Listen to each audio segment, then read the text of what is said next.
नमस्कार दोस्तों, RJ education में आपका स्वागत है। दोस्तों, आज हम बात करेंगे एनसीईआरटी की कक्षा 8, एनसीईआरटी कक्षा 8 विषय भूगोल। उसका जो पहला चैप्टर है वो है संसाधन।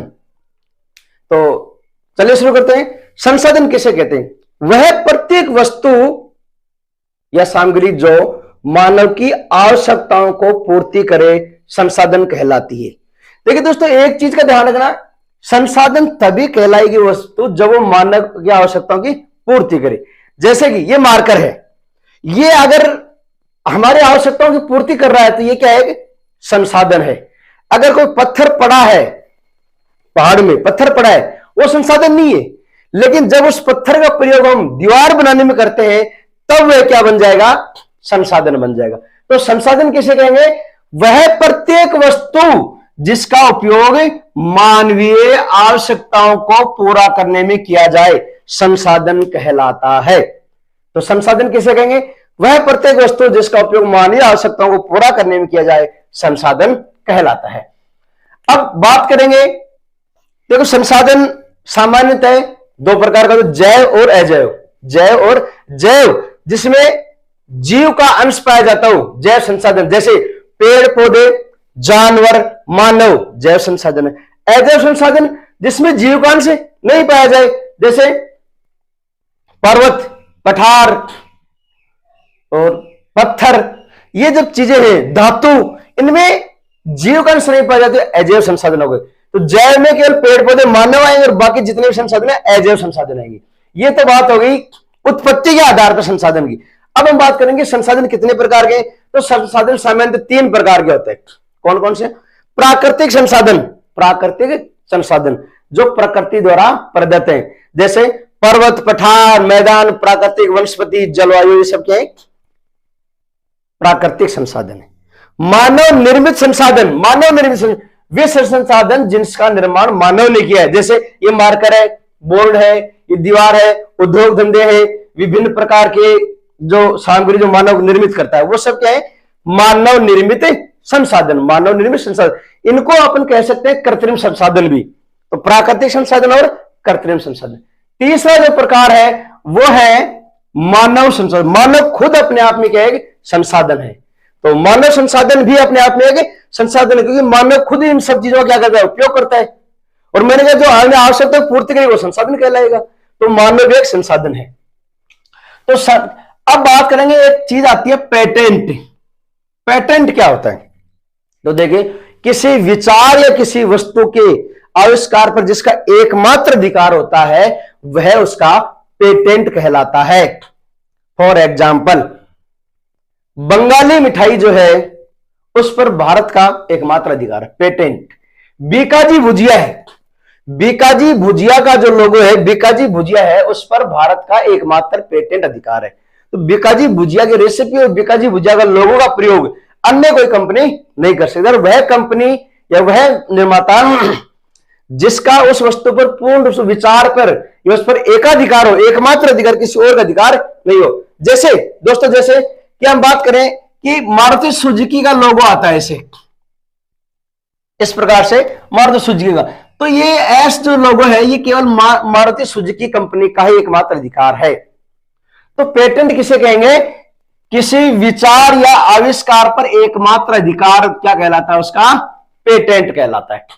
पेटेंट का अधिकार मिलने के बाद उस वस्तु का आविष्कार उसके अनुमति के बिना कोई नहीं कर सकता, उसकी डिजाइन को चुरा नहीं सकता, उसके जो रेसिपी उसको चुरा नहीं सकता।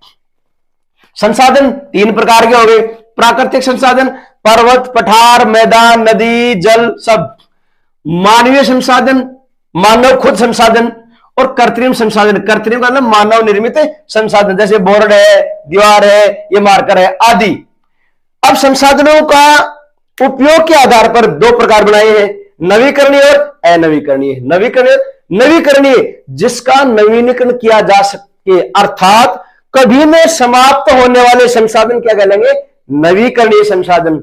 जैसे सौर ऊर्जा, क्योंकि जब तक प्रकृति रहेगी तब तक सूर्य रहेगा, और जब तक सूर्य रहेगा तब तक सौर ऊर्जा रहेगी। सौर ऊर्जा, पवन ऊर्जा, पवन ऊर्जा।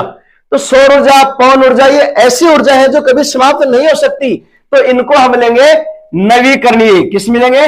नवीकरणीय। नवीकरणीय संसाधन क्या हो गए? जिसका नवीनीकरण किया जा सका, जैसे सौर ऊर्जा, पवन ऊर्जा आदि, नवीकरणीय। अब बात करेंगे अनवीकरणीय। अनवीकरण से तात्पर्य है कि जिसका नवीनीकरण नहीं किया जा सके, अर्थात जो एक बार उपयोग में लेने में समाप्त हो जाए, या अपन कह सकते हैं कि समाप्त होने वाले संसाधन क्या कहलाते हैं? अनवीकरणीय। जैसे प्राकृतिक गैस, एक बार जला लो खत्म।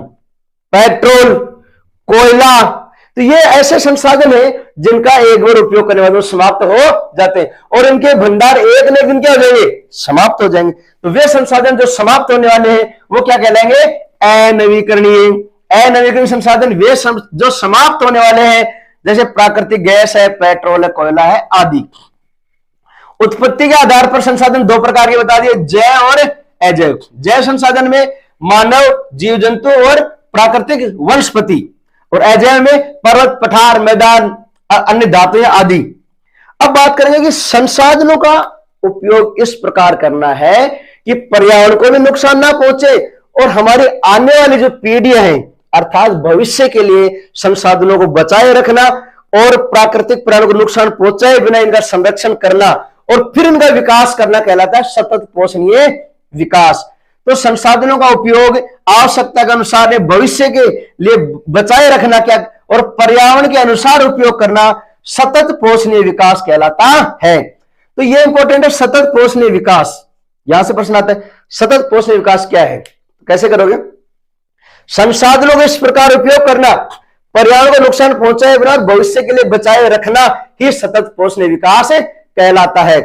इसके आधार पर जो विकास करेंगे वो सतत पोषणीय विकास होगा। एक शब्द आता है प्रौद्योगिकी। प्रौद्योगिकी क्या होता है? टेक्नोलॉजी। प्रौद्योगिकी होती है किसी वस्तु के निर्माण में नवीनतम ज्ञान का उपयोग करना। किसी वस्तु के निर्माण में नवीनतम ज्ञान का उपयोग करना क्या कहलाएगा? प्रौद्योगिकी। और प्रौद्योगिकी में सबसे ज्यादा सहायक है वो है सूचना प्रौद्योगिकी, इंफॉर्मेशन टेक्नोलॉजी। तो प्रौद्योगिकी किसे कहेंगे? किसी कौशल या वस्तु बनाने में नवीनतम ज्ञान का अनुप्रयोग प्रौद्योगिकी कहलाता है। किसी भी कौशल या वस्तु बनाने में नवीनतम ज्ञान, माइंड की द्वारा नवीनतम ज्ञान लगाना क्या कहलाएगा? प्रौद्योगिकी। जैसे कि तेल, प्राकृतिक गैस खत्म हो रही है, तो इसका विकल्प ढूंढ रहे हैं वैज्ञानिक, अपने ज्ञान का प्रयोग करके विकल्प ढूंढ रहे हैं। जैसे इलेक्ट्रॉनिक्स आ गई, बायोडीजल बना रहे हैं, तो वो क्या कहलाएगा? प्रौद्योगिकी। अब सबसे इंपॉर्टेंट है कि सतत पोषणीय विकास के सिद्धांत कौन से हैं या उसकी विशेषताएं कौन सी, यहां से प्रश्न आ सकता है। तो सतत पोषणीय विकास की विशेषताओं पहली है जीवन के सभी रूपों का आदर और देखभाल। सतत पोषणीय विकास ये कहता है कि जीवन के जो रूप है, जितने भी रूप है, उन सबका आदर और देखभाल करनी है, जिसमें हमारे संस्कार है, हमारे रीति रिवाज है, हमारा पर्यावरण है, इन सबका आदर करते हुए, देखभाल करते हुए विकास करना क्या कहलाएगा? सतत पोषणीय विकास। अगर प्राकृतिक संसाधनों का विदोहन करेंगे, शोषण करेंगे, तो सतत विकास नहीं होगा। सतत विकास कब होगा? प्राकृतिक संसाधनों का उचित समुचित उपयोग करना, जीवन के सभी रूपों का, सभी रूप में क्या है? हमारे संस्कार, रीति रिवाज, हमारा पर्यावरण, इन सब की देखभाल करना और इन सबको ध्यान में रखते हुए विकास करना सतत पोषणीय विकास। मानव जीवन की गुणवत्ता को बढ़ाना। सतत विकास का दूसरा जो सबसे इंपॉर्टेंट विशेषता हुआ है मानव जीवन की गुणवत्ता, हर एक वस्तु की गुणवत्ता बढ़ाना कि उसका अधिकतम उपयोग किया जा सके। तो क्या है? गुणवत्ता को बढ़ाना। पृथ्वी की जीवन शक्ति और जैव विविधता का संरक्षण और बचाव करना। सतत पोषणीय विकास का सबसे इंपॉर्टेंट पॉइंट है वो है बायोडायवर्सिटी कन्वर्जन, जैव विविधता का संरक्षण। जैव विविधता को बनाए रखते हुए विकास करना ही सतत पोषणीय विकास कहलाएगा। ऐसा विकास जिस पर जैव विविधता बची रहे, इसका विनाश ना हो। प्राकृतिक संसाधनों को भविष्य के लिए बचाए रखना, यह भी सतत पोषणीय विकास की विशेषता है कि भविष्य के लिए भी संसाधनों को भविष्य की आने वाली पीढ़ियों के लिए भी बचाना है। और वो कब संभव होगा? जब हम सतत पोषणीय विकास पर ध्यान दें।